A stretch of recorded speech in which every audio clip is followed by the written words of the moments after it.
بسم اللہ الرحمن الرحیم نحمد و نصلی علی رسولہ الکریم۔ محترم قیم جماعت، محترم امیر حلقہ، دیگر ذمہ داران اور محترم سامعین بھائیوں اور بہنوں، مولانا سید جلال الدین عمری رحمۃ اللہ علیہ، ان کی خدمات، ان کی تصانیف اور ان کے کنٹریبیوشنز پر آج اس ایگزیبیشن کا انعقاد کیا جا رہا ہے۔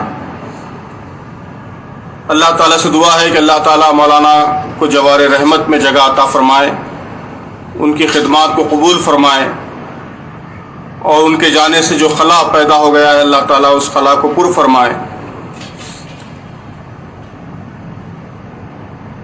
مولانا کی خدمات، ان کا تعلق زندگی کے کئی شعبوں سے ہے اور ان پر مسلسل مضامین اور تعزیتی تقاریر کا سلسلہ جاری ہے۔ ہمارے علم میں بھی برابر چیزیں آ رہی ہیں۔ مولانا کی خدمات کا ایک بہت بڑا میدان تو علمی میدان ہے۔ تقریباً 4 درجن سے زیادہ تصانیف مولانا نے تحریر فرمائی ہیں، اور خاص بات یہ ہے کہ یہ تصانیف کئی شعبوں سے متعلق ہیں، قرآنیات سے متعلق بھی ہیں، سیرت سے متعلق بھی ہیں، فقہ سے متعلق بھی ہیں، موجودہ حالات اور سیاست سے متعلق بھی ہیں، معیشت سے متعلق بھی ہیں، آئلی نظام اور عورتوں کے حقوق سے متعلق ہے۔ تو مختلف میدانوں پر بیک وقت کتابیں لکھنا اور انتہائی گہری علمی کتابیں لکھنا یہ کوئی آسان کام نہیں ہے۔ مولانا کی ان تصانیف کی خاص بات یہ ہے کہ آپ نے ان موضوعات پر قلم اٹھایا ہے جو وقت کے سلگتے ہوئے موضوعات ہیں۔ ہندوستان میں غیر مسلموں سے تعلقات کی نوعیت کیا ہونی چاہیے، یہ ایک بڑا اہم سوال ہے۔ مولانا نے اس سوال کو ایڈریس کیا۔ جب خدمت خلق کی کوششوں کا آغاز ہوا، تحریک نے بڑے پیمانے پر یہ کام ٹیک اپ کیا، تو اسلام میں خدمت خلق کا کیا تصور ہے، اس پر ایک بڑی گراں قدر تصنیف تحریر فرمائی۔ حقوق انسانی کو موضوع بنایا، خواتین کو موضوع بنایا۔ تو آپ دیکھیں گے کہ جتنے موضوعات مولانا نے ٹیک اپ کیے ہیں وہ سارے وہ موضوعات ہیں جو اس وقت کی دنیا میں سلگتے ہوئے موضوعات تھے، جن پر طرح طرح کے سوالات دنیا میں پیدا ہو رہے تھے اور لوگ اس پر اسلامی موقف جاننا چاہ رہے تھے۔ تو پہلی خصوصیت یہ ہے کہ مولانا نے محض علمی کام یا اپنے شوق کی تکمیل کے لیے کچھ موضوعات کو منتخب نہیں کیا، بلکہ تحریک اسلامی کی ضرورتوں کو سامنے رکھتے ہوئے، دعوت اسلامی کی ضرورتوں کو سامنے رکھتے ہوئے جو وقت کے اہم موضوعات ہیں، سلگتے ہوئے موضوعات ہیں، ان کو آپ نے ایڈریس کیا۔ مولانا کی تحریروں کی دوسری اہم خصوصیت یہ ہے کہ اس میں بیک وقت آپ کو قرآن، حدیث، سلف صالحین، ہمارے بزرگوں کے حوالے یہ بھی کثرت سے ملیں گے، اور اس کے ساتھ ساتھ عصری آگہی، جدید سماجیات، جدید سوشل سائنسز، اس کی واقفیت، اس سے ان ٹچ، یہ بھی آپ کو صاف نظر آئے گا۔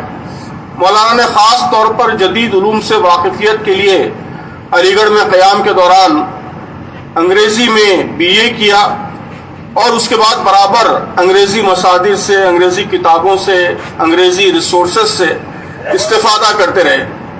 تو جہاں قرآن، حدیث، سلف صالحین اور اسلام کے جو اصل مصادر ہیں ان سے بھرپور استفادہ آپ کو ملے گا، وہیں عصری آگہی، عصری مسائل سے واقفیت اور مختلف علوم میں جو تازہ ترین ریسرچ ہو رہی ہے، تازہ ترین تحقیقات ہو رہی ہیں، اس سے واقفیت یہ بھی مولانا کی کتابوں میں آپ کو صاف نظر آئے گی۔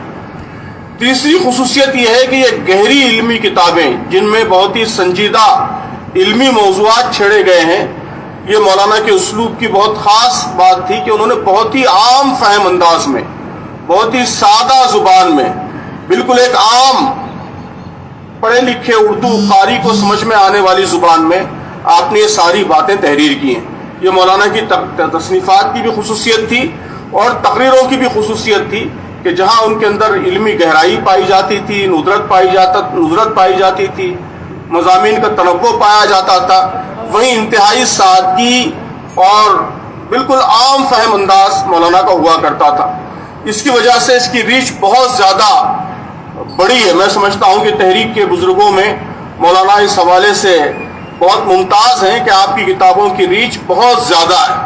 پڑھے لکھے لوگوں میں بھی آپ کی کتابیں مقبول ہیں اور انتہائی کم پڑھے لکھے سادہ لوگ جو بالکل سادہ زبان سمجھ سکتے ہیں، ان لوگوں میں بھی آپ کی کتابیں مقبول ہیں، ہندوستان میں بھی مقبول ہیں اور پوری دنیا میں بھی مقبول ہیں۔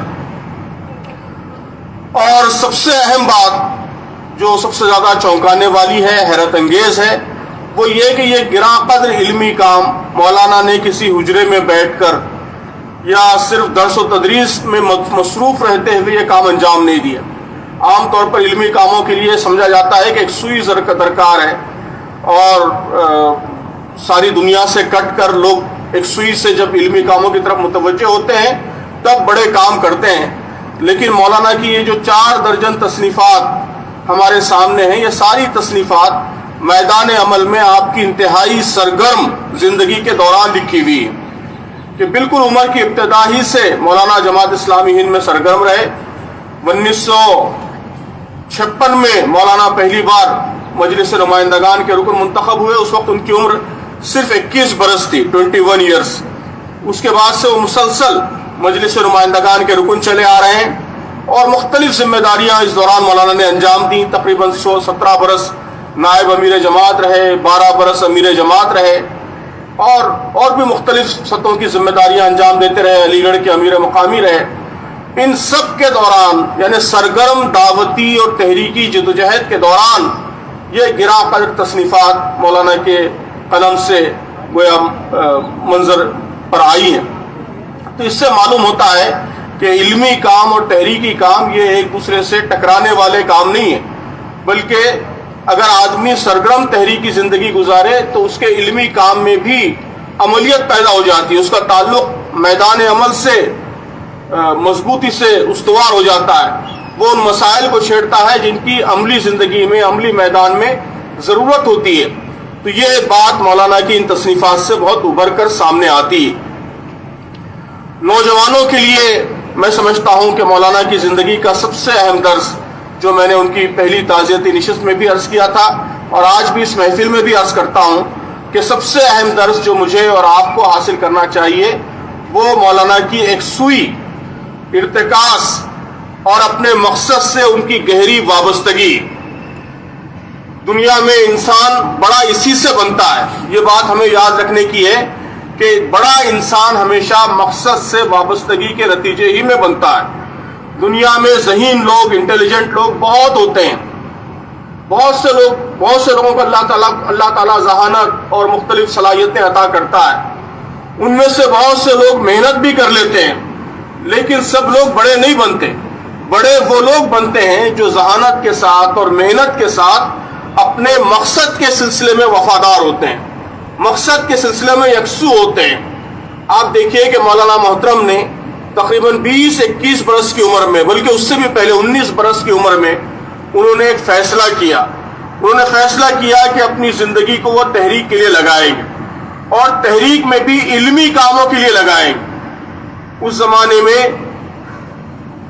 یہ احساس ہندوستان کی تحریک اسلامی میں بہت مضبوطی سے پیدا ہو گیا تھا کہ بدلے ہوئے حالات میں ہندوستان الگ ہو گیا تھا، آزاد ہندوستان وجود میں آ گیا تھا، تو بدلے ہوئے حالات میں ہندوستان کے احوال کے لحاظ سے علمی کام کی اور تحریکی لٹریچر کی ضرورت ہے۔ تو کئی بزرگ اس کے لیے یکسو ہوئے تھے، مولانا صدر الدین اصلاحی، مولانا جلیل الحسن ندوی، ان سب نے یہ کام شروع کیا تھا، لیکن کئی نوجوانوں میں بھی یہی ولولہ پیدا ہوا، نجات اللہ صدیقی وغیرہ، اس طرح کئی نام لیے جا سکتے ہیں۔ تو مولانا جلال الدین عمری صاحب نے بھی اسی زمانے میں بالکل کم عمری میں 19 سال کی عمر میں یہ فیصلہ کیا کہ وہ اپنی زندگی کو تحریک اسلامی کے لیے لگائیں گے اور تحریک اسلامی کی علمی خدمات کے لیے خود کو وقف کریں گے۔ پھر آپ دیکھیے کہ پوری زندگی وہ کبھی پلٹ کر انہوں نے نہیں دیکھا، پوری زندگی اس کام کے لیے یکسو رہے 19 برس کی عمر سے 87 برس کی عمر تک اسی کام میں مسلسل لگے رہے.